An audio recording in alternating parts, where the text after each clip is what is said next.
सुप्रभात प्यारे विद्यार्थियों। कक्षा 12 की हिंदी अनिवार्य की ऑनलाइन क्लास में आपका स्वागत है। कक्षा 12 की हिंदी अनिवार्य विषय की जो ऑनलाइन क्लासें हैं उसका आज शुभारंभ है। कक्षा 12 की हिंदी अनिवार्य की पाठ्यक्रम की हम बात करते हैं तो इस संपूर्ण पाठ्यक्रम को 5 खंडों में बांटा गया है। 5 खंडों में, जिसमें पहला खंड अपठित बोध। अपठित बोध। अपठित बोध। इस अपठित बोध में एक अपठित गद्यांश और एक अपठित पद्यांश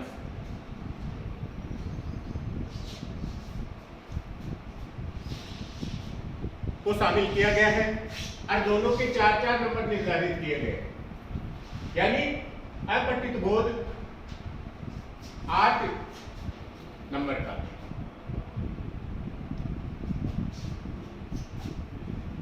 नंबर 2 व्यवहारिक व्याकरण। व्यवहारिक व्याकरण। इस व्यवहारिक व्याकरण को कुल 6 भागों में, यानी इसके मुख्यतः जो बिंदु हैं आज हम संक्षेप में चर्चा करेंगे। पहला बिंदु भाषा, लिपि और व्याकरण, अलंकार, शब्द शक्ति, पारिभाषिक शब्दावली, पद परिचय, पत्र लेखन और निबंध। और ये व्यवहारिक व्याकरण के जो नंबर हैं, मार्क्स हैं, वो निर्धारित किए हैं 16 नंबर। नंबर 3 हमारी प्रथम जो पाठ्य पुस्तक है सर्जन,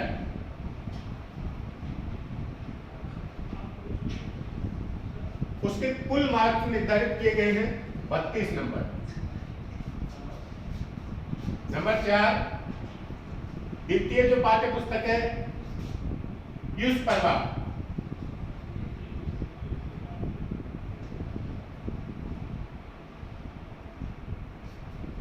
उसके नंबर निर्धारित किए गए हैं 12 नंबर। और 5वां खंड है संवाद सेतु।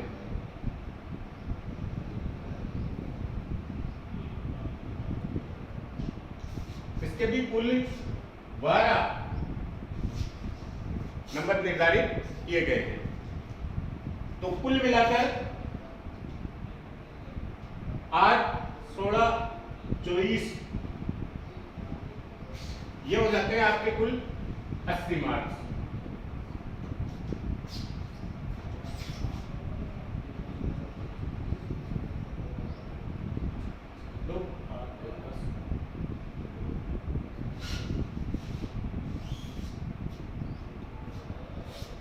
तो इस प्रकार कुछ 5 खंडों में आपके पूरे पाठ्यक्रम को बांटा गया है।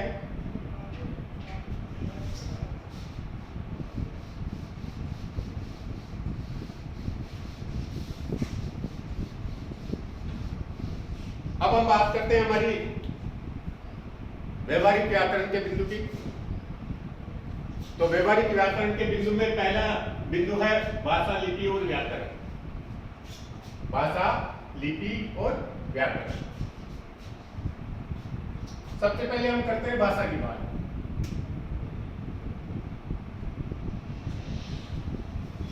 इस भाषा शब्द की उत्पत्ति, भाषा शब्द की उत्पत्ति संस्कृत की मूल धातु, संस्कृत की मूल धातु भाष से हुई है।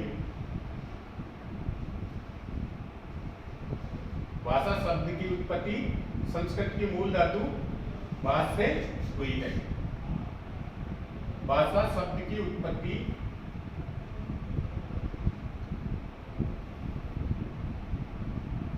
संस्कृत की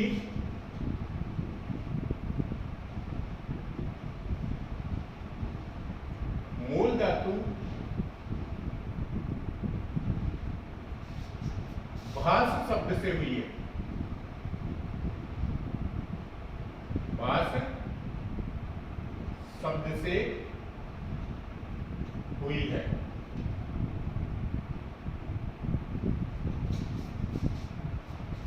बास से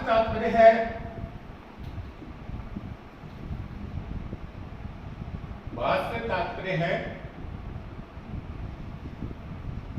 व्यक्तवाणी।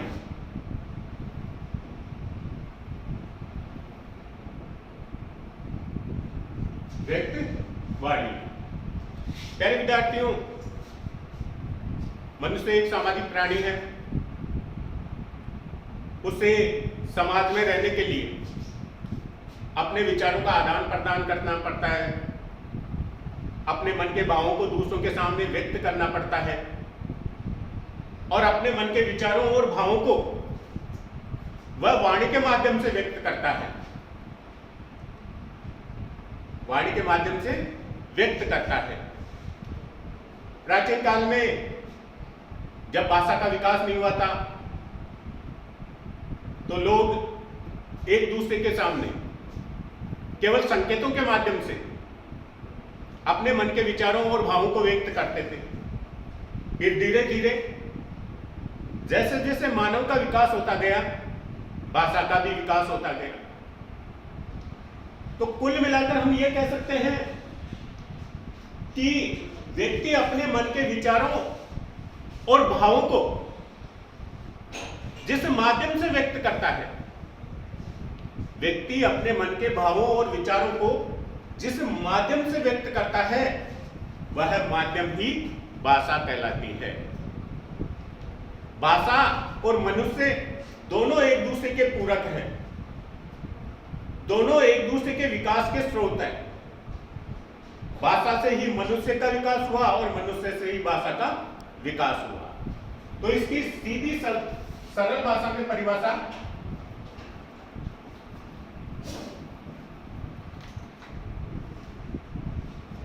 मनुष्य अपने मन के विचारों, अपने मन के भावों और विचारों को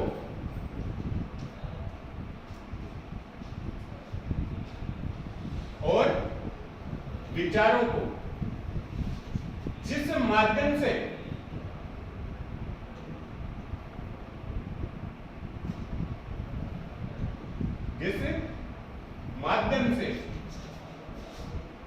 व्यक्त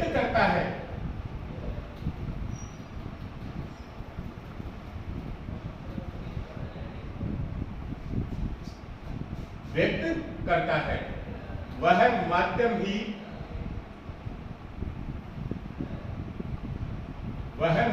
ही भाषा कहलाती है।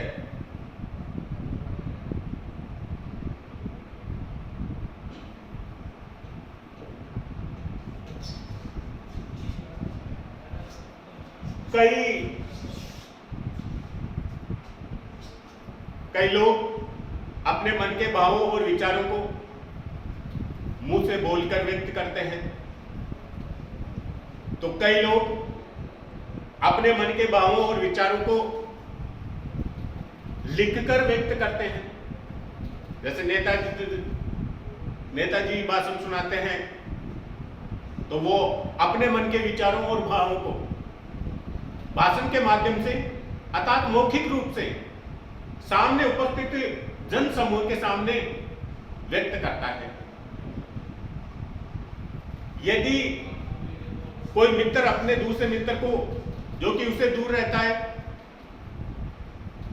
यदि उसे पत्र लिखता है तो लिखने वाला व्यक्ति अपने मन के भावों और विचारों को उस पत्र में लिखकर अपने दूसरे मित्र के सामने प्रस्तुत करता है। तो भाषा के दो माध्यम हैं जिसे हम कह सकते हैं प्रकार। भाषा के प्रकार। तो जैसे मैंने बताया कि भाषा के माध्यम दो है। नंबर 1 मौखिक भाषा।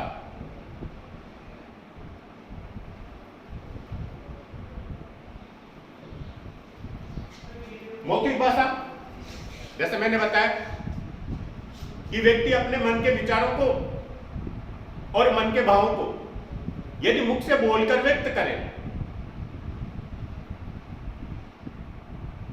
उन विचारों और भावों को वर्ण और शब्द के माध्यम से लिखकर व्यक्त न करे, केवल बोलकर व्यक्त करे, तो वह मौखिक भाषा है। मैं आप लोगों को इस वीडियो के माध्यम से जानकारी दे रहा हूं, यह मौखिक रूप से है। मैं उन्हीं भावों और विचारों को इस बोर्ड पर लिखकर व्यक्त कर रहा हूं, यह लिखित भाषा है। मैं बोर्ड पर भी लिख रहा हूं और आपके सामने भी व्यक्त कर रहा हूं, तो बोर्ड पर लिख रहा हूं, यह लिखित भाषा, और मैं आपके सामने बोलकर व्यक्त कर रहा हूं, यह मौखिक भाषा। जैसे दो मित्र आपस में अब मिले, कहीं आपस में बातचीत की, अपने विचारों का आदान प्रदान किया दोनों मित्रों ने, तो ये हालांकि उन्होंने आदान प्रदान साधारण बोलचाल में किया, जैसे आमतौर पर मिलते हैं दो मित्र, दो रिश्तेदार, तो वो आमतौर पर साधारण जो भाषा बोलते हैं उसी भाषा को प्रयोग में लेते हैं, लेकिन वो मौखिक भाषा है। तो यानी हम कह सकते हैं साधारण बोलचाल की भाषा ही, साधारण बोलचाल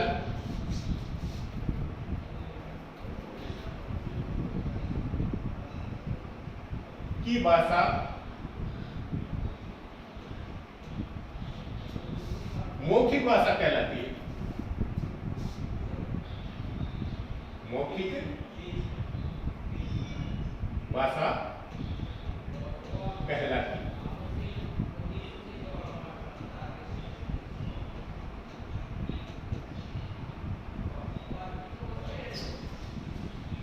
साधारण बोलचाल की भाषा ही मौखिक भाषा कहलाती है, जो कि हम प्राय आमतौर पर काम में लेते हैं।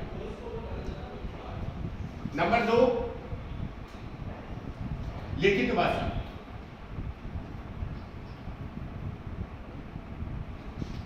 लिखित भाषा जब व्यक्ति अपने मन के विचारों और भावों को, मन के विचारों और भावों को निश्चित मात्राओं और चिन्हों के माध्यम से, निश्चित मात्राओं और चिन्हों के माध्यम से लिखकर व्यक्त करता है, तो वह लिखित भाषा कहलाती है। जब मन के भावों व विचारों को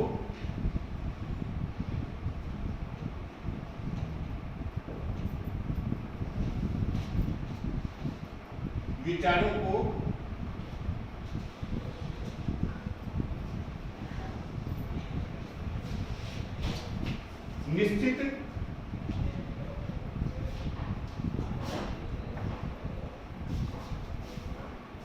मात्राओं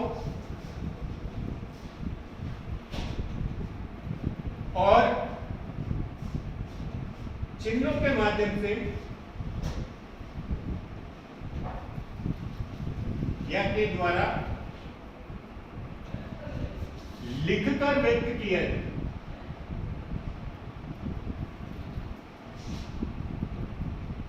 व्यक्त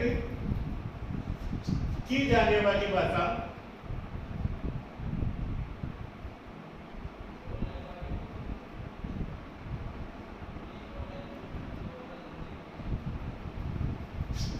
लिखित भाषा कहलाती है।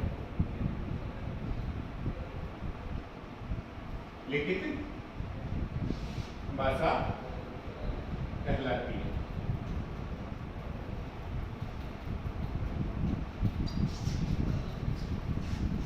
तो सबसे पहले एक बार रिपीट कर लेते हैं कि कक्षा 12 हिंदी अनिवार्य का जो व्यवहारिक व्याकरण है उसका प्रथम बिंदु है भाषा, लिपि और व्याकरण। सबसे पहले हम बात करते हैं भाषा की। तो भाषा की उत्पत्ति, या हम ये कह सकते हैं कि भाषा शब्द की उत्पत्ति। भाषा शब्द की उत्पत्ति संस्कृत की मूल धातु भाष शब्द से हुई। भाष से तात्पर्य है व्यक्त वाणी, और इसी के आधार पर हम इसकी परिभाषा के बारे में जानकारी लेते हैं। तो इस व्यक्त वाणी के आधार पर भाषा की परिभाषा एकदम साधारण और सरल रूप से, जब मनुष्य अपने मन के भावों और विचारों को जिस माध्यम से व्यक्त करता है वह माध्यम की भाषा कहलाती है। भाषा के प्रकार, भाषा मुख्यतः दो प्रकार की होती है, मौखिक भाषा और लिखित भाषा। मौखिक भाषा साधारण बोलचाल की भाषा ही मौखिक भाषा कहलाती है। लिखित भाषा जब मन के भावों और विचारों को निश्चित मात्राओं और चिन्हों के द्वारा लिखकर व्यक्त की जाने वाली, या हम इसके यदि मन के भावों और विचारों को निश्चित मात्राओं और चिन्हों के द्वारा लिखकर व्यक्त की जाने वाली भाषा लिखित भाषा कहलाती है। अब हम आगे बात करते हैं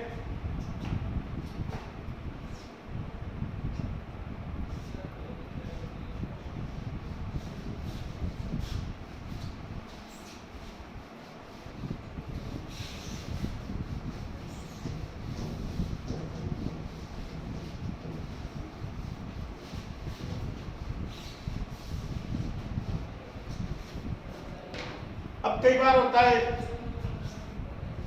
कि विद्यार्थी थोड़ी शंका में पड़ जाता है कि बोली और भाषा को क्या होता है। कई विद्यार्थी तो बोली को ही भाषा और भाषा को ही बोली का रूप मानते हैं, लेकिन प्यारे विद्यार्थियों, भाषा और बोली में बहुत अंतर है। भाषा और बोली में बहुत अंतर है। जैसे भाषा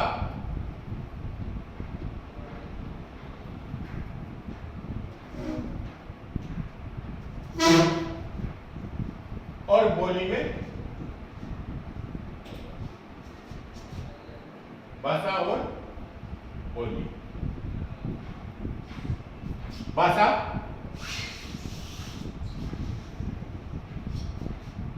और बोली, जैसे मैं आपके सामने अपने मन के विचार व्यक्त कर रहा हूं, बोली के माध्यम से व्यक्त कर रहा हूं। इनमें कोई ज्यादा गहराई वाली बात नहीं। यदि सीधी सादी भाषा में बोलूं तो भाषा को हम लिखकर व्यक्त कर सकते हैं, लेकिन बोली को हम लिखकर व्यक्त नहीं कर सकते, केवल बोल सकते हैं। भाषा को हम लिखकर व्यक्त कर सकते हैं, लेकिन बोली को हम लिखकर व्यक्त नहीं कर सकते, केवल बोलकर ही व्यक्त कर सकते हैं। तो यदि भाषा की परिभाषा, मैंने आपको पहले भी बताया, भाषा की परिभाषा मनुष्य अपने मन के विचारों और भावों को जिस माध्यम से लिखकर व्यक्त करता है वह भाषा है। इसकी परिभाषा हमने पहले पढ़ ली। अब हम बात करते हैं बोली की। बोली, ये जो भाषा है ये विस्तृत क्षेत्र में बोली जाती है। विस्तृत क्षेत्र में, विस्तृत क्षेत्र में बोली जाती है, विस्तृत क्षेत्र में बोली जाती है। और जैसे मैंने बताया, एक साधारण सा अंतर है कि भाषा को हम लिखकर व्यक्त कर सकते हैं, लेकिन बोली को हम लिखकर व्यक्त नहीं कर सकते। हाँ, ये अपवाद जरूर है कि जैसे ब्रज भाषा, अवधी भाषा जो सूरदास और तुलसीदास जी के जमाने में चलती थी, उन्होंने ब्रज भाषा और अवधी भाषा में लिखा। ब्रज भाषा और अवधी भाषा बोली है, लेकिन वर्तमान समय में ब्रज भाषा और अवधी भाषा में या तो लिखा नहीं जाता है, और लिखा भी जाता है तो बहुत कम लिखा जाता है, या कई जगह अपवाद जरूर हो जाते हैं, लेकिन मुख्य रूप से यही है कि भाषा को हम बोलकर व्यक्त, लिखकर व्यक्त कर सकते हैं, और बोली को लिखकर व्यक्त नहीं कर सकते। बोली को इससे लिखकर व्यक्त नहीं किया जा सकता,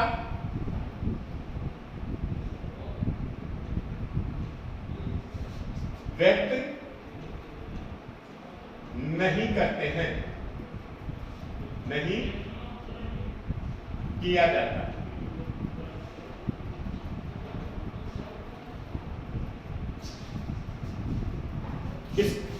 इसका या हम ये कह सकते हैं कि यह सीमित क्षेत्र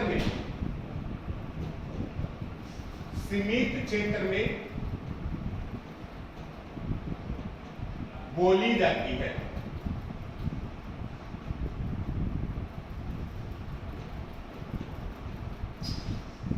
जबकि भाषा का क्षेत्र विस्तृत है। कई बार जैसे हम छोटी सी बात करते हैं ढूंढाड़ी भाषा, जो कि हमारे जयपुर संभाग में बोली जाती है, या जयपुर के आसपास के क्षेत्र में बोली जाने वाली भाषा को ढूंढाड़ी भाषा कहते हैं। उस ढूंढाड़ी भाषा को हम केवल बोलते हैं, लिखकर व्यक्त नहीं करते। बांगरू, जो कि हरियाणा के मेवाती क्षेत्र के आसपास की जो भाषा है वो बांगरू, या हम ये कह सकते हैं कि हरियाणा की जो अधिकतर भाषा है वो बांगरू, वो केवल बोलकर व्यक्त की जाती है, लिखकर व्यक्त नहीं की जाती। जैसे अवधी, ऐसी कई भाषाएं हैं। तो मुख्य रूप से दो अंतर इसमें हमें देखने को मिले कि भाषा ये विस्तृत क्षेत्र में बोली जाती है और इसे लिखकर व्यक्त किया जा सकता है, इसे लिखकर व्यक्त किया जा सकता है, इसे लिखकर व्यक्त किया जाता है, किया जा सकता है।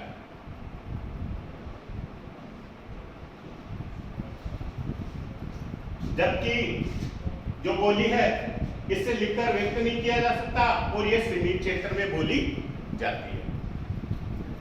तो भाषा और बोली यह हमारा बिंदु पूरा हुआ। अब आगे हम चर्चा करते हैं हिंदी की बोलियां।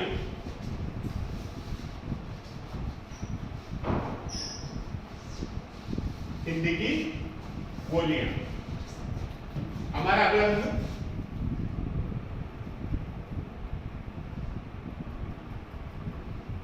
हिंदी की बोलियां।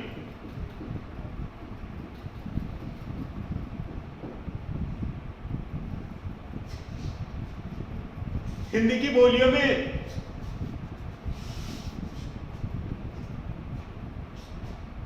हम जितने भी बोलियों के बारे में हम पढ़ेंगे उनमें कहीं ना कहीं हिंदी की झलक दिखाई देती है। हिंदी में खड़ी बोली के साथ साथ देश की कई बोलियों को समाहित किया गया है। खड़ी बोली के साथ साथ हमारे देश की कई बोलियों को समाहित किया गया है। जैसे नंबर 1 पूर्वी हिंदी।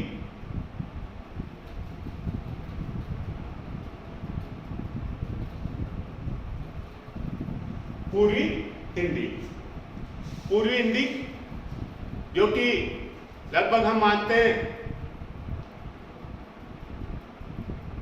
उत्तर प्रदेश में ज्यादातर,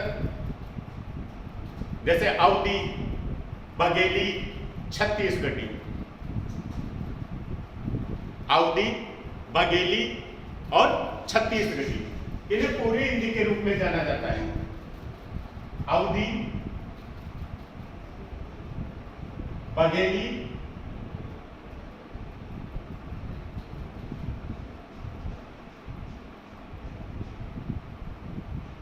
और छत्तीसगढ़ी।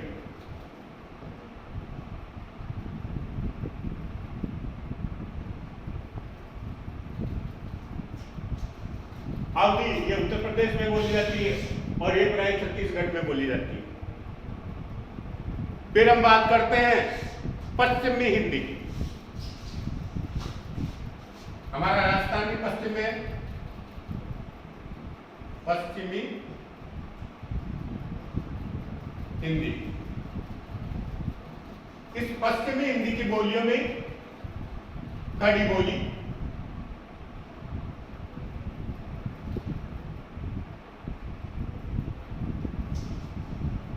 जो कि हिंदी का रूप है, या हम पश्चिमी में रहने वाले राजस्थान, हरियाणा, पंजाब, हिमाचल प्रदेश और गुजरात स्थानीय बोली के साथ साथ इस पश्चिम की हिंदी बोली को भी काम में लेते हैं। तो इसमें ब्रज है, बांगरू है, बुंदेली है और कन्नौजी है। ब्रज, बांगरू, बुंदेली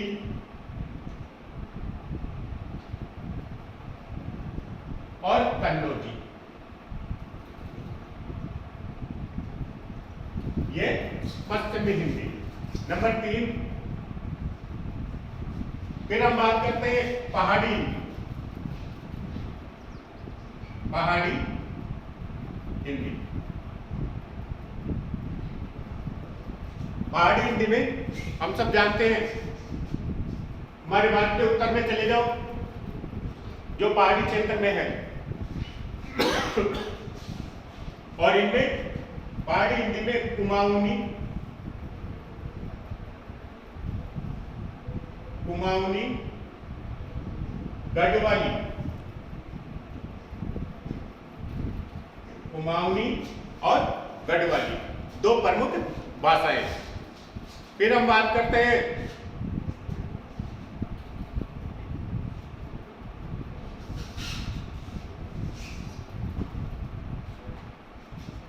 बिहारी भाषा की।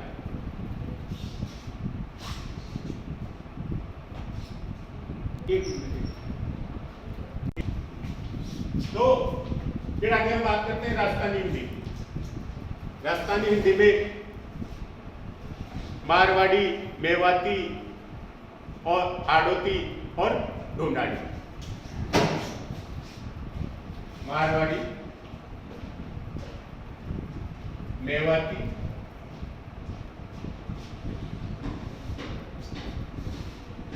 और ढूंढाड़ी।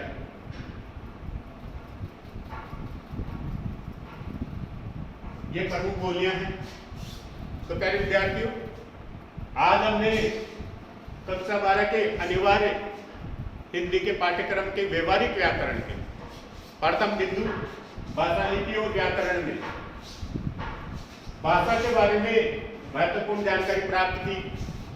भाषा शब्द की उत्पत्ति, भाषा की परिभाषा, भाषा के रूप, रूपों की परिभाषा, मौखिक भाषा और लिखित भाषा, और फिर भाषा और बोली में अंतर। फिर हमारा अगला बिंदु था हिंदी की बोलियां और पूर्वी हिंदी, पश्चिमी हिंदी, पहाड़ी हिंदी, राजस्थानी हिंदी। तो ये सभी महत्वपूर्ण जानकारी इस भाषा बिंदु को के संबंध में आपको दी गई है। आशा करता हूं कि ये महत्वपूर्ण जानकारी आपको पसंद आएगी, आपके ज्ञान में वृद्धि होगी, आपको महत्वपूर्ण जानकारी प्राप्त होगी।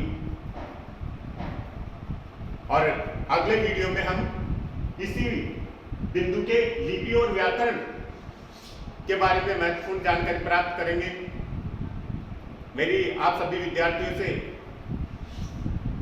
या मेरा सभी विद्यार्थियों से आग्रह है कि इस चैनल को सब्सक्राइब करें, यदि पसंद आए तो बेल आइकन दबाएं और अपने साथ साथ अपने दूसरे मित्रों और दूसरे सहपाठियों को भी ये वीडियो शेयर करें और उन्हें प्रोत्साहित करें कि वो भी इस वीडियो के माध्यम से दिए गए ज्ञान को ग्रहण करें। धन्यवाद।